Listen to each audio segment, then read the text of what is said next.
Muito bem, voltamos a falar direto da página do Jornal Visão Espírita, no YouTube e no Facebook, para mais uma gota de Espiritismo, mais uma gota de O Livro dos Espíritos, livro segundo, capítulo 8º, Emancipação da Alma. Vamos começar e encerrar o item Letargia, Catalepsia, Mortes Aparentes, questões 422, 422A, 423 e 424. Se encadeiam os assuntos e são importantes serem falados o mais proximamente possível, por isso que eu não estou separando o vídeo. Não separei no vídeo anterior, que era a transmissão oculta do pensamento, e também não separei aqui. Pode ser que ele fique um pouquinho mais longo, chegue a uns 15 minutos, mas vale a pena, pelo menos a gente, claro, a gente encerra o item, mas não encerra o assunto, não esgota o assunto, não tenho capacidade para isso, mas daquilo que a gente aprendeu um pouquinho, a gente dá a vertente, dá a linha, que a gente aprendeu um pouquinho aqui em Letargia, Catalepsia, Mortes Aparentes. Curta, dê o joinha, comente, compartilhe, que você está ajudando a divulgar a doutrina espírita, tá? Esse vídeo não tem fins lucrativos. Vamos lá. Letargia, Catalepsia, Mortes Aparentes, 422. Os letárgicos e os catalépticos geralmente veem e ouvem o que se passa em torno de si, mas não podem manifestá-lo. É pelos olhos e ouvidos do corpo que o fazem. A letargia, basicamente, fica mais fácil a gente falar estado de coma, tá? O mais conhecido hoje como estado de coma. Dá pra gente fazer uma analogia nesse sentido. Mas é aquilo que o sujeito, normalmente ele está entubado no hospital, ele não fala, não se mexe, dá a impressão de morte aparente, no caso da letargia. No caso da catalepsia, é mais uma parte do corpo do que necessariamente uma morte aparente, tá? Mas, enfim, é pelos olhos e pelos ouvidos do corpo que percebem, que ouvem, que sentem aquilo que está acontecendo à sua volta? Não, é pelo espírito. O espírito se reconhece, mas não pode comunicar-se. 422A. Por que ele não pode comunicar-se? Resposta: o estado do corpo se opõe a isso. Esse estado particular dos órgãos vos dá a prova de que há no homem algo além do corpo, já que o corpo deixa de funcionar e o espírito continua a agir. É muito comum, no estado de morte aparente ou no estado de quase morte, a gente falar próximo do corpo, falar com o espírito que está ali, estou aqui, luta pela vida, etc, etc, e dá resultado. Realmente dá resultado. É pelos ouvidos que ele está percebendo? O espírito está vendo que você está ali ao lado da cama dele com os olhos? Não, porque estão fechados, via de regra. Eu, espírito, é que sinto. A gente falou no vídeo anterior, na transmissão oculta do pensamento, que quando eu penso, eu gero uma matéria mental. Quando eu falo, essa matéria mental ela sai junto com a minha voz, como se fosse uma grande esfera de luz, se for verdade, coisa boa, e uma esfera meio nojenta se for uma coisa ruim, um palavrão, se for mal de alguém, enfim, se for um xingamento, uma ofensa, destruindo alguém, enfim, sai pegajoso, nojento. Se eu não falar, eu produzo da mesma forma, mas eu mando para quem eu estou pensando, de forma que eu mando sempre o meu pensamento para aquela pessoa que eu estou ligado, que eu estou pensando naquele momento. Então, quando eu vou lá no hospital visitar uma pessoa que está cataléptica ou uma pessoa que está epilética, cataléptica ou letárgica, estado de coma ou paralisada, com uma paralisia parcial do corpo, e a pessoa estiver com os olhos fechados, enfim, eu estou gerando matéria mental e mandando para a pessoa. Ele, espírito, está recebendo essas informações.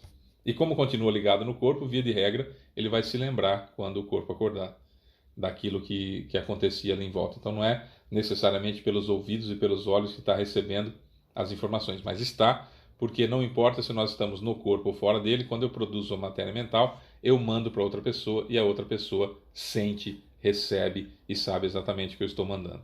Certo? 423. Na letargia, o espírito pode separar-se inteiramente do corpo de forma a dar a este todos os sinais de morte e retornar a ele em seguida? Resposta: na letargia, o corpo não está morto, pois há funções que continuam a realizar-se. A vitalidade fica em estado latente. como na crisálida. A crisálida é naquele casulo que a lagarta faz para virar borboleta. Ela não morre, ela se transforma, né? Então está na crisálida. Mas não se extingue. Ora, o espírito está unido ao corpo enquanto este vive. Uma vez rompidos os laços pela morte real e pela dissolução dos órgãos, a separação se completa e o espírito não retorna mais. Quando um homem que está aparentemente morto retorna à vida, é porque a morte não estava consumada. Então vamos lá. Às vezes o sujeito está sendo mantido vivo só por aparelhos. Está sendo mantido vivo.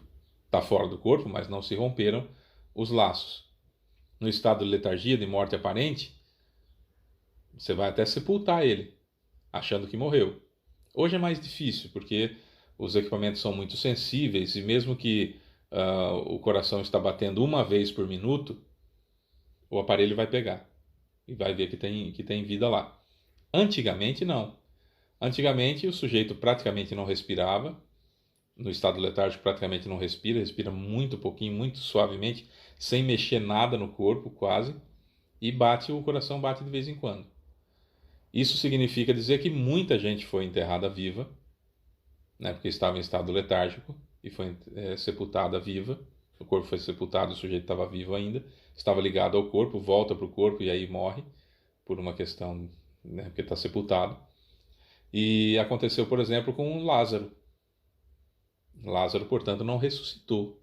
Lázaro estava em estado letárgico e Jesus mandou ele acordar. E Jesus não mente, falou, ele dorme. É estado letárgico. Filho de Jairo, estado letárgico. Né? As ressurreições que Jesus fez, as pessoas estavam em estado letárgico. Por isso ressurgiram. Voltaram ao corpo. Voltaram ao corpo. Estavam fora do corpo por um estado de letargia e foram trazidos de volta para o corpo.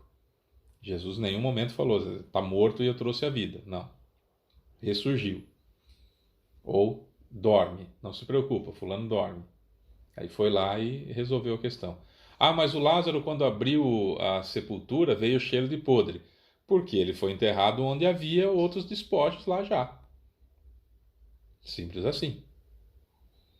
Então o cheiro que veio não era da putrefação necessariamente do corpo dele, embora, muito provavelmente, naquele calor, naquela situação, o corpo também estava fedido, isso é fato.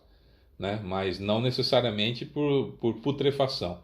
Perceba que uma vez que desagregam os órgãos, não volta mais à vida. Uma vez que acaba o fluido vital, não volta mais à vida. Tá? Isso é fato. 424. Pode-se, por meio de cuidados prestados a tempo, reatar laços que estão prestes a se romper e devolver à vida um ser que, por falta de socorro, estaria definitivamente morto? Resposta: sim, sem dúvida. E tendes diariamente a prova disso. Nesse caso, o magnetismo é muitas vezes um poderoso meio, porque devolve ao corpo o fluido vital que lhe falta e que era insuficiente para manter o funcionamento dos órgãos. Então vamos lá. Quando eu vou nascer, então o meu perispírito ele é preso, colado, costurado, nome que se queira usar, naquele grupo de 100 células-tronco no ventre de minha mãe. Como que é colado, grudado, costurado, preso esse cordão principal aqui nosso, do nosso perispírito, no corpo? Com fluido vital, numa quantidade que dá para eu viver, continuar vivo para cumprir o meu planejamento encarnatório. Uma quantidade que dura 80 anos, uma quantidade que dura 60 anos, uma quantidade que dura 50 anos, etc. Tá? Por um motivo qualquer, o corpo pode se desregular, pode ter uma doença, pode ter alguma coisa que aconteça que vai gastando mais fluido vital. E aí a pessoa entra em letargia, os órgãos começam a ficar mais fracos porque o fluido vital está acabando. A gente pode resolver essa situação aplicando passes magnéticos na pessoa. Isso resolve. Isso ajuda, porque a gente vai produzir fluido vital que vai fazer com que o corpo da pessoa se reanime. No hospital, durante muito tempo, eu fui dar passe toda manhã. Dar passe nos doentes, fluidificar o soro, fluidificar a água do quarto da pessoa e tal.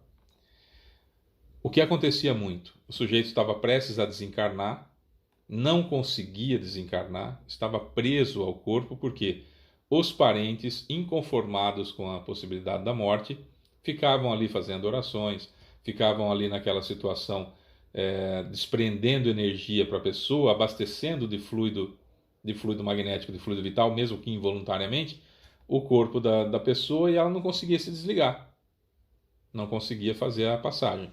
O que acontece? Faz-se nesse momento, as pessoas fazem nesse momento, uma aplicação do passe fluídico magnético espiritual, aumenta-se proporcionalmente bem a quantidade de fluido vital no corpo da pessoa, a pessoa melhora, né, dá a impressão de que vai viver, que está resolvida aquela questão, as pessoas vão para casa, descansam, os parentes, né, vão para casa, ficam, desligam a mente da pessoa enferma, e aí a pessoa pode desencarnar tranquilamente. Aquilo que chamam de melhora da morte, sabe? Melhorou e depois morreu. É porque os parentes estão prendendo. Por outro lado, a pessoa pode estar letárgica, pode estar numa situação difícil, pode estar cheia de... gastou demais o seu fluido vital, mas tem ainda um bom caminho para percorrer aqui ainda. Como que se reabastece fluido vital? Através do passe, através do sexo com amor e através da caridade. Como Jesus entendia caridade. Benevolência para com os outros, para com todos, indulgência para com as imperfeições alheias e perdão das ofensas. Isso gera fluido vital, isso reabastece a gente de fluido vital. O passe e também o sexo com amor, dos dois. Amor mesmo, dos dois. Então, nesse caso, se reabastece a quantidade de fluido vital. Beleza. Não está fazendo isso, não está dando certo, você vai com o passe e você vai, né, toda semana você vai ali reabastecendo de fluido vital a pessoa até que ela fique com uma quantidade suficiente e necessária para ela terminar a encarnação dela. Então, sim, passe salva a vida, sim. Se for feito direitinho, com técnicas, sabendo fazer a prospecção magnética, sabendo direcionar a energia, sabendo que eu não preciso ficar mexendo as mãos, sabendo que eu não preciso ficar fazendo o gesto, sabendo que eu não preciso ficar respirando fundo para dar a impressão que eu estou recebendo alguma coisa, sabendo que eu não preciso, por exemplo, esticar a mão. Então, embora no centro é importante a gente esticar as mãos, porque senão a pessoa acha que não tomou passe e vai embora reclamando que não tomou passe. Então, porque o passe é de perispírito para perispírito, então não precisa nem da minha mão para fazer isso, mas é bom estar com a mão estendida ali para a pessoa não pensar que não tomou passe, né? Então, o passe pode ser coletivo no centro espírita, pode ser coletivo no centro espírita, porque os mentores vão fazer o que tem que fazer. Nós somos apenas instrumentos e passamos os fluidos que recebemos para outra pessoa, por isso que se chama passe, tá? E isso pode sim, e aliás é uma fonte importantíssima de refazimento, de reparação dos fluidos vitais que podem estar em falta no nosso corpo, no nosso organismo. Isso é importante que a gente saiba. Então, letargia, catalepsia, morte aparente, não houve a cessação da vida, por isso que a pessoa pode voltar. E se você conhece alguém que está em estado letárgico, que está em coma no hospital, vá visitar se for possível, vá visitar, aplique um passe nessa pessoa, né? Fluidifique o soro que a pessoa está recebendo, né? Como a gente faz no Evangelho no Lar, que a gente explica aqui. Faça a sua parte, eleve seu pensamento, esteja bem naquele dia da visita para você ser um bom instrumento, um instrumento da melhor forma possível para reabastecer de fluido vital a pessoa. Às vezes, para voltar, para o letárgico voltar, para o sujeito que está no estado de coma voltar, ele precisa de fluido vital. Dê isso, faça essa caridade, faça esse bem, faça essa coisa maravilhosa que é auxiliar as pessoas que você puder. Fábio, aqui na cidade que eu estou, é possível ir no hospital e fazer isso. Então se cadastre, se modifique, se prepare, esteja pronto para ser o melhor instrumento possível e vá ajudar as pessoas. Um passe que você dá numa pessoa no hospital pode simplesmente estar salvando a vida dela. Simples assim. Um passe que você dá no centro espírita, você pode estar salvando a vida de alguém. Simples assim, porque reabastece de fluido vital. Mas você tem que estar bem, né? Tem que estar bem e estar preparado para isso. A letargia e a catalepsia têm o mesmo princípio, que é a perda momentânea da sensibilidade e do movimento por uma causa fisiológica ainda inexplicada. Elas diferem pelo fato de que, na letargia, a suspensão das forças vitais é geral e dá ao corpo todos os sinais da morte. Na catalepsia, ela é localizada e pode afetar uma parte mais extensa ou menos extensa do corpo, de forma a deixar a inteligência livre para se manifestar, o que não permite confundi-la com a morte. A letargia é sempre natural. A catalepsia, às vezes, é espontânea, mas pode ser provocada e desfeita artificialmente pela ação magnética. É muito comum as pessoas chegarem no centro, pelo menos no centro que nós atendíamos, com um problema de catalepsia, com paralisação facial, por exemplo, ou por uma isquemia cerebral, ou por algum outro problema, com uma paralisação cerebral. A pessoa chega lá no centro assim, né? Com a magnetização, volta-se ao normal, porque aquela parte que está sem fluido vital, você fluidifica. Então, magneticamente, você repõe a quantidade de fluido naquela região e está resolvida a questão. E a pessoa, via de regra, sai do centro já, fala, nossa, foi um milagre que aconteceu. Não foi milagre. Foi uma situação de reposição de fluido vital que, por um motivo qualquer, que a gente às vezes nem sabe qual, aquela região está sem. O que tem que ficar atento? Por que ficou sem? Pode ser obsessão, pode ser aproximação espiritual, pode ser um problema físico qualquer, pode ser um problema espiritual, não sabemos. O que nos cabe? Fazer o atendimento emergencial. É isso. Estar bem preparado para que isso aconteça. Bom, é isso. Sou Fábio Pereira, essa é mais uma gota de espiritismo. Amanhã tem mais. Amanhã a gente vai começar um capítulo chamado Sonambulismo, mas isso é só amanhã. Beijo para você que fica. Tchau.